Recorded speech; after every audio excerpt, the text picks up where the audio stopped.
Hi, my name is Megan Pirie. I'm in Spokane, Washington, and I am going to tell you about some of my volunteer and advocacy work.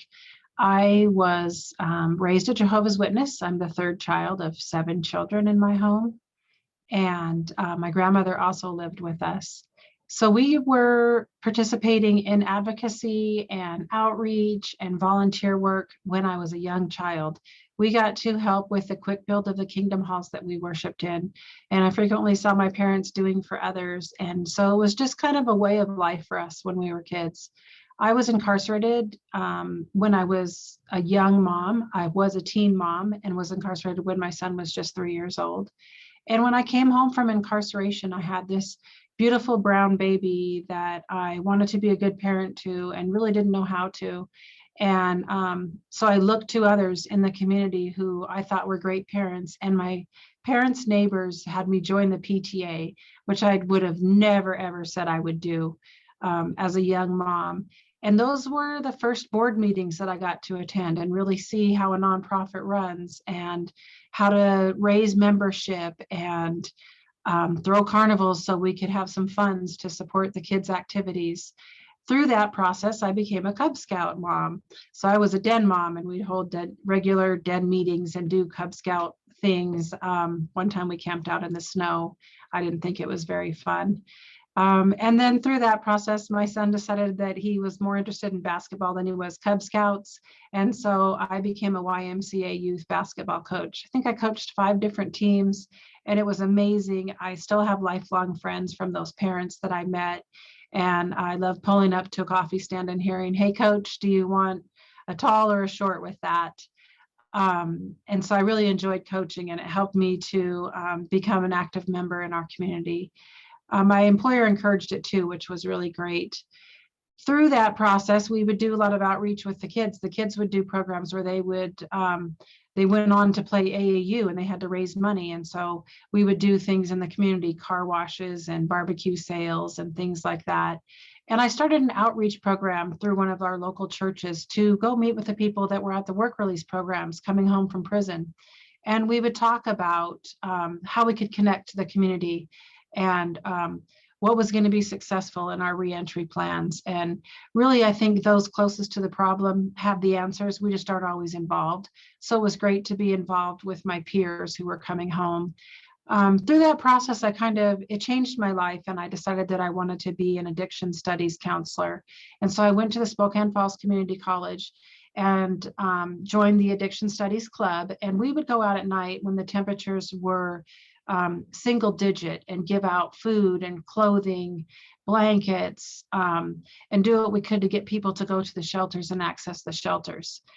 We don't have a lot of those here in Spokane, so I've also helped to advocate to open more shelters here and to support the people that are working to have those low barrier shelters so that people can access them without having to agree to different things like their faith or not taking medications that they need for their treatment. Through the programs that I was in, I became a foster parent. There were children in need of a home, and I overcame the barriers that a previously incarcerated person has to become a foster parent. And I am now an adoptive parent to 4 beautiful Black babies, and I love them. And they really opened my eyes more so to the equity that our kids need in education. One of my children was able to access Head Start, one was able to access ECEAP. And through that ECEAP program, I joined the Policy Council with a group of other parents. And that also was life-changing. I ran for the WASA representative position and would travel to Olympia and to meetings and bring back things about the laws and how we could advocate for different policies. Through that process, I became a parent ambassador, and I'm a current parent ambassador now. I graduated in June. And through the parent ambassador program, we learned how to actively share our story, help with gaining equity for working parents and for childcare and learning centers and kids experiencing poverty and kids that didn't have a house to be in, and really working with our immigrant community. And all of that has been so fulfilling to me, especially during COVID. I had previously worked with a group called The Solution Is Ours, and we literally would just spend our time. It didn't really take money. It just spent time. It just took time. And we would do food distribution, and we would set up downtown in the House of Charities and feed the homeless on Sundays, and give out clothing and whatever extra blankets we had. We'd help redistribute those. Well, then COVID hit, and when COVID hit, everything changed. We weren't able to just go to the thrift store and buy clothes and hand them out, or someone who's newly housed could go buy furniture. So we took in a lot of items and we redistributed them. We had 3 families that gained housing, and we helped house their furniture and kitchen supplies, bathroom supplies, toys, whatever they needed for their kids. I started, previous to COVID, a local chapter of All of Us or None. We are a grassroots advocacy group that fights for the rights of previously incarcerated people and our families. We're looking for full restoration of our rights, beyond the collateral consequences that come post-incarceration and during incarceration. We, previous to COVID, led a rally for the immigrant children that were in the camps. It was a Close the Camps rally downtown Spokane. We did that. During COVID, we were able to engage in text and phone banking to encourage people to vote and why it's important to vote. We also held 5 different voter engagement workshops where we were out in Spokane, sometimes in the rain, and enrolling people and registering people to vote and advising them on our rights to vote in Washington state. And it was amazing to me to hear someone say, I can't vote, I have a felony conviction. And I'd say, I do too, and I'm voting. And so we really enjoyed that, and we will continue to do that. I've been able to participate in recovery walks to raise awareness around addiction. And as part of my work as a substance use disorder professional and a recovery navigator, we hand out Narcan to save people's lives after overdose.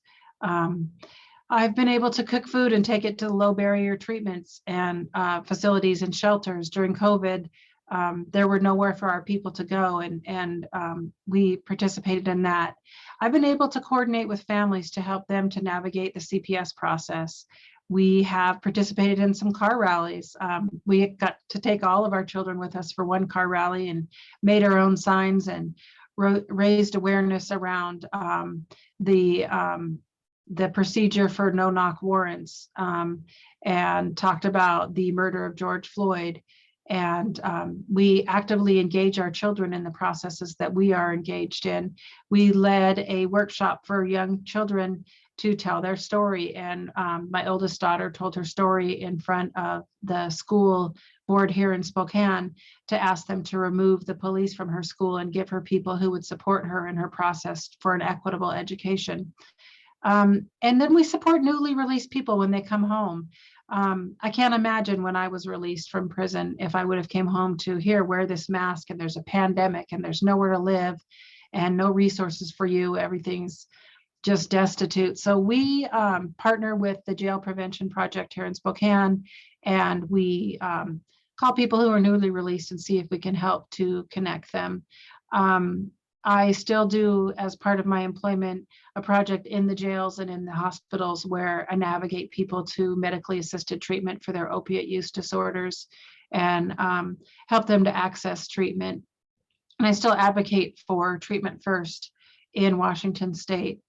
There's so many things that I've done as advocacy work or volunteer work. But the really interesting part about it is not one single thing did I do by myself, and not one single time did somebody say to me, you can't do this if you have a felony. So I chose the route that I wanted to go and who I wanted to volunteer with. And I've never regretted it. And I hope that I continue to do it. And I hope that I raise children who continue to do it. And thank you for listening to my story today.